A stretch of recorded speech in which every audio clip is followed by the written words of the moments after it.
4 రేణువులు గ్యాప్స్ ఇక్కడ కలవడం జరుగుతుంది.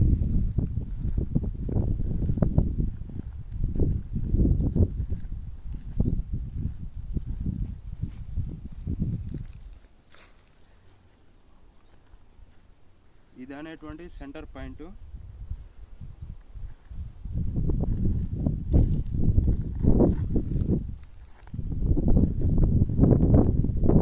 దాదాపుగా ఇక్కడ 4 గ్యాపులు కలుస్తున్నాయి.